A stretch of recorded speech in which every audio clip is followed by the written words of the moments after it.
यहाँ पे भी छोटी छोटी मछलियाँ हैं। ये देखो यहाँ पे जी ये डर है, लेकिन यहाँ पे ज़्यादा छोटी मछली देखी हैं, शिकार वाली। थोड़ी बड़ी ये सामने खजूर का दरख्त है। रास्ते में ये ट्रैक इस तरह से मज़े का ट्रैक है और पानी में से गुजर के आना पड़ता है। अगर आपने आना है तो फिर ये है कि आप कोई ऐसी चीज़ पहन के आए जो पानी में अगर जाए तो मसला ना हो, बूट इस तरह के पहन के आए। इधर से भी कोई रास्ता है स्लिपरी। हाँ जी, ये जूते ना पहने, क्योंकि अगर पहाड़ी से जो हम नीचे की तरफ जाते हैं वो भी रास्ता ऐसे ही है। अब यहाँ पे पानी के अंदर जाने के अलावा कोई रास्ता नहीं, तो साइड से जाएं तो मेरे ख्याल है इससे और बुरा है। इस तरह का ये ट्रैक है, ट्रैक भी इसका मज़े का है।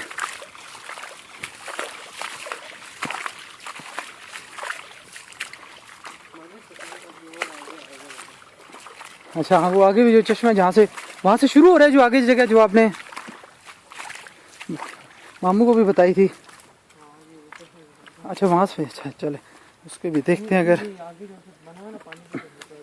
अगर चार्जिंग इसकी मोबाइल के साथ देती है तो आपको दिखाते हैं। और आपने आना हो तो मोबाइल फुल चार्ज करके आएँ। मेरे साथ ये हो गया कि मैंने चार्जिंग पे मोबाइल लगाया, लेकिन कोई मसला था, चार्जिंग इसकी हुई नहीं, तो तकरीबन 50% चार्जिंग थी। तो ये भी पानी का क्रॉस आ गया है।